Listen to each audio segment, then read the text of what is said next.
안녕하세요.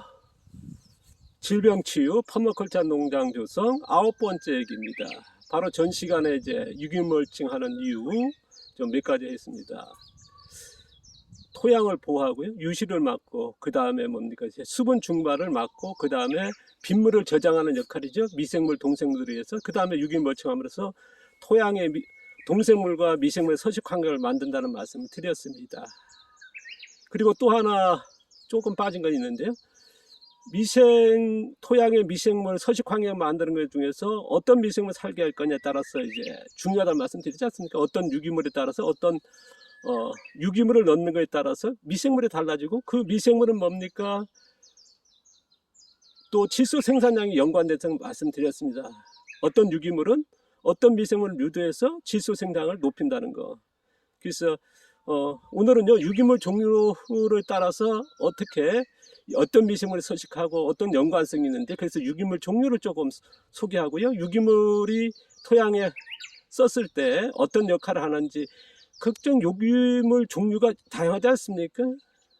그리고 또 하나 이제 뭐 설탕에 대해서 얘기했습니다. 미생물이라고 하는 설탕이라 같은 거는 우리가 보통 배양하는, 그건 뭡니까, 이제 영양의 역할하는 에너지죠. 그 역할이고, 중요한 거는 우리가 이제 어떤 유기물에 따라서 미생물이 배지, 서식 환경이 되고 영양이 되는 이 두 가지를 구분해야 된다. 그래서 오늘 얘기할 거는 유기물, 미생물의 서식 환경이 되고 배지가 되는, 그래서 유기물 종류를 이제 이렇게 이제 몇 가지를 이제 준비해 봤습니다. 주변에서 아마 멀칭들 많이 하는 재료들인데요. 근데 멀칭의 효과, 어떤 유기물에 따라서 멀칭 효과와 어떤 미생물 종류가 전혀 달라지거든요. 그러면 그 유기물에 따라서 미생물이 종류가 달라지고, 그 다음은 그 미생물이 생산하는 질소 생산량들이 좌우됩니다. 그리고 다른 이제 영향도 이제 미치게 되는데, 대표적으로 이제 식물의 영향은 뭐겠습니까? 질소거든요. 그러니까 질소가 많아야 된다는 건 뭡니겠습니까? 앞서도 제가 기본적으로 몇 번 걸쳐서 얘기했습니다만은 바로 박테리아다. 박테리아의 그 점성이 바로 질소와 연관성이 있다는 건 이미 과거로 밝혀지지 않습니까? 그래서 앞서 이제 그런 얘기했습니다. 유기물 종류가 여러 가지가 있다. 자, 비료 먼저 얘기하겠습니다. 비료 같은 경우는 토양과 작물에 영향이 되는, 영향을 끼치는 모든 그 유기물 종류란 말씀인데, 화학비료, 뭐 액비, 낙엽, 뭐 반려태비, 뭐 다 비료에 해당되고요. 거름도 이제 어떻습니까? 우리가 양분에 따라서 이제 해야 되는데 그렇지 못하고 있거든요. 그러면 뭐 거름이든 비료든 내가 어떤 농사를 지을 거냐, 더 쉽게 얘기하면요, 초적생 재배할 거냐, 촉생 재배할 거냐, 자연 재배할 거냐, 지연 재배에 따라서 비료 종류가 달라야 되고요. 그 다음에 비료에 어떻습니까? 넣는 시기입니다. 밑거름 써야 되느냐, 웃거름 써야 되느냐, 덧거름 써야 되느냐, 이런 차이를 보여야 되거든요. 그리고 중요한 건 우리가 이제 유기물 멀칭하는 이유 중에서 좀 빠진 건 뭐냐 그러면, 아까 미생물, 동생물과 미생물을 서식 환경 만든다는 말씀 드리지 않습니까? 그럼으로써 이제 미생물들 만드는 영양으로 해서 작물을 키워내는, 그러니까 토양 자생적으로 양분을 생산하는 거죠. 작물에 필요한 영양을. 거기에서 토양에 있는 서식하는, 자연에 그대로 서식하는 원원적 미생물이라는 말씀 드리지 않습니까? 그래서 미생물의 제가 앞서 몇 번에 걸쳐 얘기했습니다. 미생물을 좀 구분하고 써야 된다. 자연의 공기 중에, 여기 물에, 토양에 서식하는 미생물을 원원종이라 한다. 거기서 첫 번째로 분리한 게 원종이다. 여기서 또 배양된 종균 1이다. 또 배양된 종균 2, 종균 2. 그렇게 나눈다. 종균 10,000, 10,000, 1,000만까지 나눈다. 라는 말씀을 드렸습니다. 미생물 같은 경우는 보통 2, 30분마다 이제 2개가 되고 2개에서 4개가 된다. 24시간 배양해서 48번 동안이었으니까 2개가 4개가 4개가 8개, 8개에서 16개 되지 않습니까? 그동안에 설탕을 넣었다. 그러면 설탕이 에너지가 되어버린 거거든. 그러면 그거에 특화된 미생물이 가버린다는 말씀 드렸습니다. 그래서 우리가 설탕에 아니면 당분을 배양했을 때, 아니면 특정했을 때 뭐냐, 토양에 서식하는 미생물의 먹이, 토양에 있는 이런 그 유기물 종류가 다르지 않습니까? 거기 먹은 미생물하고 다르거든요. 그러니까 설탕을 먹고 자란 미생물을 넣었습니다. 그 다음에 종균 5,000 아니면 종균 1,000을 넣었습니다. 효과 있나? 효과 있다. 뭐라 했습니까? 미생물 배양하는 과정에 뭡니까? 어떤 미생물 먹이체, 배양한 영양체로 해서 에너지를 넣지 않습니까? 넣으니까 그게 아미노화 되니까 그게 뭐냐? 액비가 된 거거든요. 그러니까 미생물 뿌리니까 식물에 직접 영향이 끼치는 거고, 그 다음에 두 번째 대사물질이라는 말씀 드렸죠. 대사물질은 뭡니까? 우리가 미생물은 작다 보니까요 밀어내는 형태가 있습니다. 그리고 다른 독점하는 다른 미생물과 어떻습니까? 독자 살아가는 그런 관계를 스스로 갖고 있거든요. 그리고 다른 미생물 밀어내기 위해서 내는 게 대사물질입니다. 인류가 최초에 찾아낸 게 뭐겠습니까? 미생물이 만들어내는 대사물질, 바로 식초거든요. 그 다음에 알코올이고요. 식초와 알코올들이 뭐습니까? 농도에 따라서는 다른 미생물이 못 살게 하고, 그래서 방부제 역할하는, 그 다음에 뭡니까? 농약의 역할이 되는, 그래서 미생물에게는 농약이다라고 하는 게 규정하는 거거든요. 그래서 액비면서요. 자, 우리 이거에 대해서는 제가 기본적으로 몇 번 얘기했고, 이걸 알고 미생물 써야 되는데, 보면 뭐 농약하면 미생물 쓰면 뭐 병해충이 없어진다. 30년 하니까 뭐 미생물 하면 토양이 좋아진다. 20년, 30년 쓰신 분한테 물어보십시오. 미생물에서 토양이 살아나고 뭐 했냐. 근데 작물은 잘 큰다 그럽니다. 뭐 병충해가 줄었다는 얘기는 하죠. 근데 토양 살았다는 얘기를 들어봤다면 그게 이상한 거죠. 계속 미생물을 바꾸고 새로운 걸 하는 이유가 바로 그런 것들 참고하시라는 말씀 드렸습니다. 자, 오늘 제가 준비한 유기물 종류는요, 톱밥인데 아주 분쇄된 거고요. 그 다음에 왕겨입니다. 그 다음에 이제 우두치, 파쇄목입니다. 그 다음에 유기물 종류였습니다. 보통 이제 자연에 있는 풀이죠. 그대로 있는 거. 그 다음에 이거는 마른 겁니다. 다 마르지 않았습니다만 한 반쯤 말라가는, 더 마르면 마르겠죠. 그 다음에 이제 볏짚, 마른 볏짚. 그 다음에 이건 야생풀입니다. 제가 여기 야생풀 배운 거고, 이거는 참깨대입니다. 제가 이제 앞서 얘기했습니다. 녹색 유기물, 100% 영양이 있는 갈색 유기물, 이 세 가지가 되겠죠. 갈색 유기물, 그 다음에 녹갈색 유기물, 말라버리는 거. 자, 녹색에서 반쯤 말라게 되면 나중에 뭐 소먹이 같은 거 보면 말리지 않습니까? 그럼 영양이 떨어지겠죠. 그래서 녹갈색, 그거를 녹갈색으로 하자. 가령 이제 뭐 참깨대로 멀칭했다 그렇게 표현합니다. 이걸 전체할 때 유기물 멀칭이라, 유기물 통칭하면 되거든요. 뭐 다른 용어로 쓰신 분도 계신다. 그건 그쪽의 분이고요. 이거를 또 유기물 피복이라 멀칭이라 할 수도 있습니다. 제가 이제 앞서도 소개했습니다만, 유기물 멀칭이라는 용어가 없을 때는 이제 교육생들한테 물으면서 했습니다. 이 용어를 정해야 되니까 피복이 좋을까요? 멀칭이 좋을까요? 그러니까 제가 인천 교육할 때인데 이제 교육 끝나고 이제 뒷불이 끝나니까 한 11시쯤입니다. 한 분이 명함 꺼내면서, 선생님, 그 낮에 질문한 유기물 멀칭이 좋을까요? 비복했지 않습니까? 자신 생각은 비닐 멀칭으로 쓰니까 현재, 그때는 그렇습니다. 그러니까 유기물 피복했으면 좋겠습니다. 그리고 그 명함에는 뭐냐, 과학원에, 농업과학원에 이제 유기농 담당팀 누구누구 박사였습니다. 깜짝들 다들 놀랬죠. 아니, 박사님은, 지금 그때는 용어가 없었으니까요. 바로 그분이 입증하는 거고, 이제 저희 교육에서 보면 이제 지도소나 기술원의 직원분들이 많이 다녀갔습니다. 그래서 그분들하고 의논해가지고 만든 게 최종으로 유기물이라고 하는 용어를 쓴 거고요. 그 다음에 뭐냐, 유기물 멀칭이라고 최종 확정한 겁니다. 그리고 나서 이제 이거를 녹색 유기물, 녹갈색 유기물, 갈색 유기물을 하자. 녹갈색, 여기 보시면 갈색 유기물 겁니까? 거의 다 영양이 없는 1%대, 뭐 2%대 좀 차이가 있습니다만은 수분에 따라서 약간씩 차이가 있거든요. 그러면 요거는 보통 뭐 60에서 40% 정도? 뭐 조금 차이가 있습니다만은, 그 다음에 이거는 영양이 100% 있는 녹색 유기물을 하자. 그런 얘기를 했습니다. 그리고 여기도 보면 전부 다, 갈색 유기물이 되겠죠? 그런데 여기서 뭡니까? 이제 미생물 종류가 달라지거든요. 여기 서식하는. 그게 여기가 뭐냐? 미생물의 서식 환경이 되고, 우리가 멀칭했을 때 서식 환경이 되고, 그 다음 먹이가 되는 거거든요. 그러면 그 먹이에 따라서 미생물이, 어떤 미생물에 따라서 서식이 달라집니다. 뭐 제가 이제 앞서 얘기했습니다. 녹색 영양 100% 있을 때는 박테리아 쪽이고요. 그 다음에 여기도 뭐냐면 그 박테리아와 이제 갈색의 그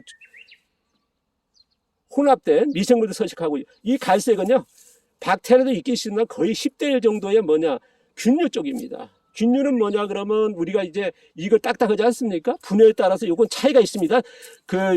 뭡니까 갈색 유기물도요. 이렇게 보면 딱딱한 강도 있지 않습니까? 이거에 따라서 이제 미생물은 또 다릅니다. 균류에서도요. 균류에도 종류가 또 많거든요. 그럼 이런 나무의 딱딱한 것과 이런 이것도 갈색인데 여기서 이제 이거는 이제 바로 이제 서식은 못 합니다. 미생물이. 근데 나중에 이제 서식할 때 이제 분해될 때인데 이것도 마찬가지. 톱밥도 바로 미생물이 이렇게 했을 때 미생물 서식은 못 하거든요. 그 다음에 이거는 이제 지나게 되면 이제 이것도 바로 뭐 서식을 못 합니다만 좀 지나면서 이제 균류 쪽이 가죠. 곰팡이나 버섯균 그런 균류 쪽이 가는데 그러니까 그게 차이가 있더라는 거. 자, 이거는 뭐 나중에 얘기했습니다만 또 분해 속도가 달라지고요. 그러다 보니까 이제 이런 딱딱한 종류에서는 균류에서는 뭐냐 유기산을 내놓게 됩니다. 유기산을 내놓다 보니까 우리가 습속에 가면 또 약간의 산성 쪽이다 얘기하는 게 그런 거거든요. 그래서 내 토양에 어떤 미생물 쪽 갈 거냐, 박테리아 쪽으로 갈 거냐 아니면은 근데 박테리아 쪽으로 완전히 만들기 힘듭니다만은 어쨌든 박테리아 쪽이고 아니면 균류 쪽으로 갈 거다. 그러면 유기물 종류가 달라지는 겁니다. 그럼 갈색으로 가야겠죠. 근데 문제는 뭐냐 그러면 그쪽이 됐을 때 산성 쪽이 높아지고요. 그리고 되게 완전한 100%의 균류만 사는 건 아니거든요. 우리가 이제 보통적으로 이제 과학계에서 조사해 본 게 뭐냐 습속에서 하면 박테리아와 균류의 10대 1 정도 보고 있습니다.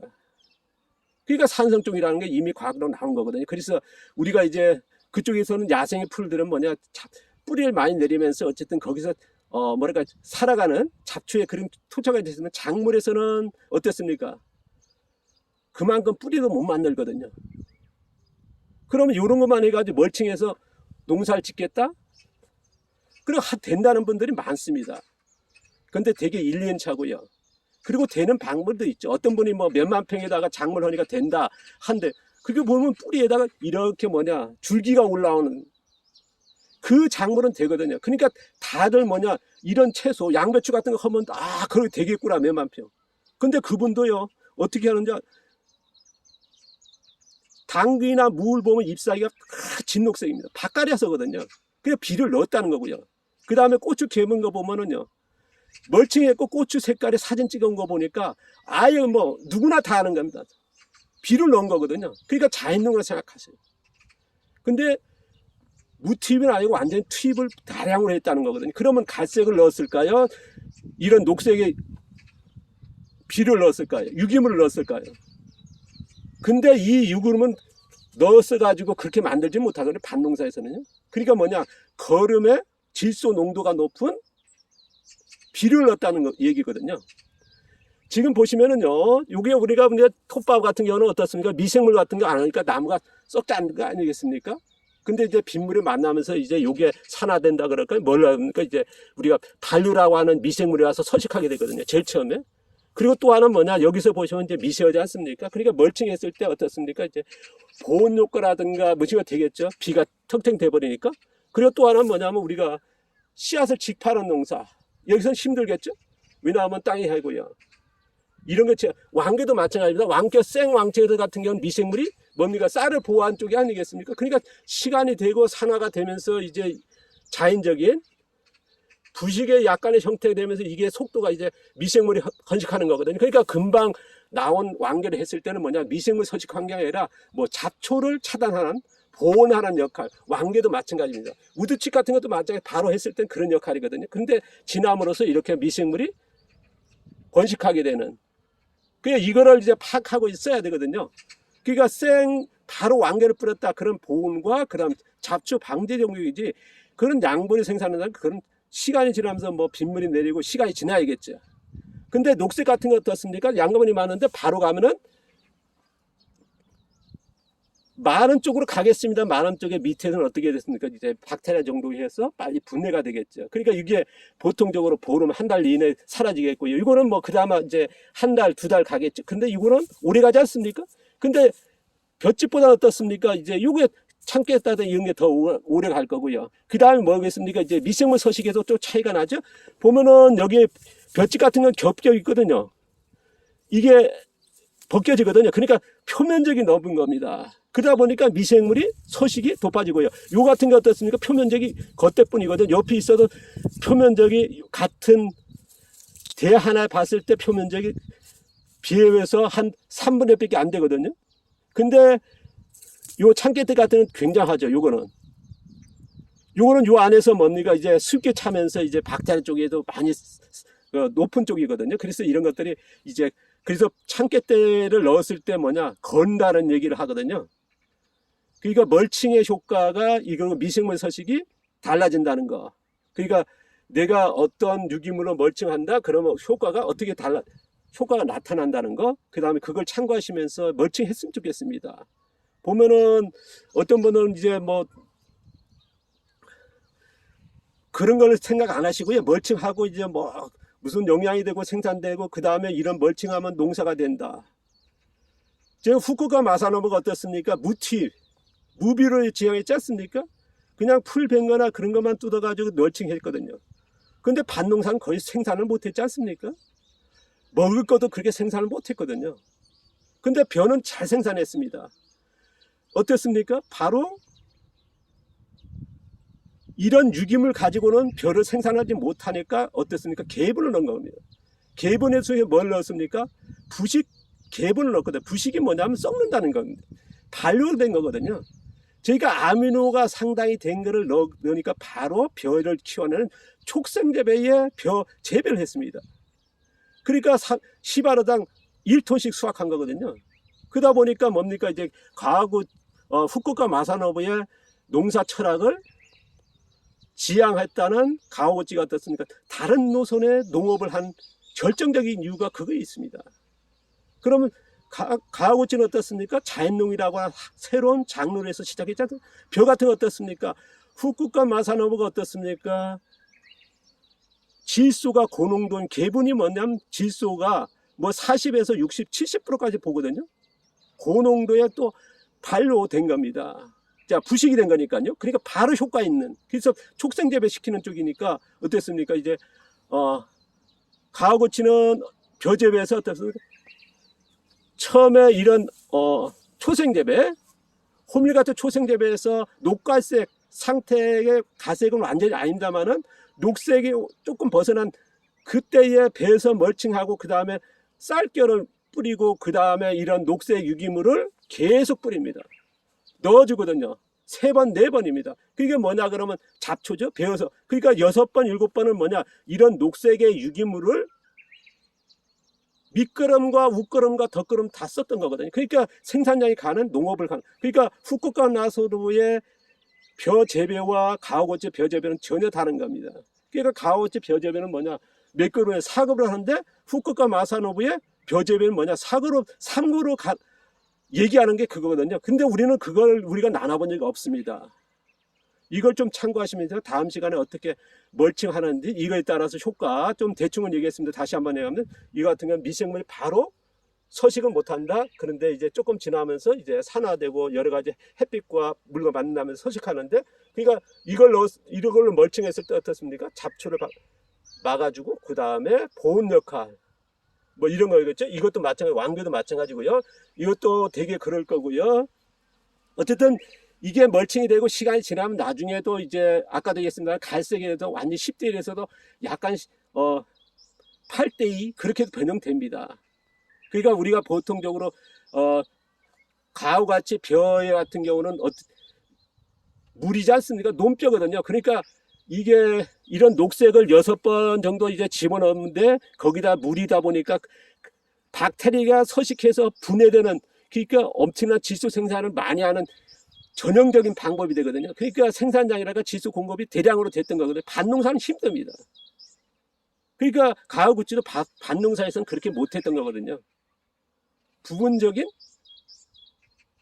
그건 뒤에 나중에 자세히 소개했습니다. 그래서 이런 걸 참고하시면서 제가 이제 이런 채소를 이렇게 키우는 일본 분들이 와서 놀란 건 뭐냐 바로 이거였거든요. 그래서 이게 유기물 사용이라든가 이런 것들이 굉장히 중요한데요. 아까도 얘기했습니다만 촉생재배냐 자연재배냐 지연재배. 저는 지연재배거든요. 후쿠오카 마사노는 촉생재배, 벼재배에서는요 그런 식으로 가는 거고요. 밭농사에서는 거의 수확이 안 되니까 뭐 그런 주자 없고요. 가오고치의 밭농사에서도 생산량이랄까 그걸 평가하기는 되게 어렵습니다. 왜냐 그러면 이런 연차가 아니고 일기작으로 했거든. 일기장인데 또 돌려짓기 뭐 그런 방식으로 했거든. 돌려짓기가 휴경하면서 해버렸거든요. 그러니까 이게 평가가 안 나와버리는 거거든요. 그러니까 이런 것들을 감안하시고 이제 멀칭이라든가 뭐 했으면 좋겠고, 다음 시간 또 이어서 하겠습니다. 오늘 내용이 조금 뭐 반복이 되는 것도 있고 그렇습니다만은 제가 다음 시간 멀칭하는 방법 또 말씀드리겠습니다. 멀칭 방법이 굉장히 중요하죠. 우리는 뭐니까 부분경원 땅을 파서 심을 때 멀칭, 그 다음에 씨앗을 직파하는 멀칭, 이거는 꼭 알아셔야 됩니다. 감사합니다. 고맙습니다. 많이 길어졌습니다.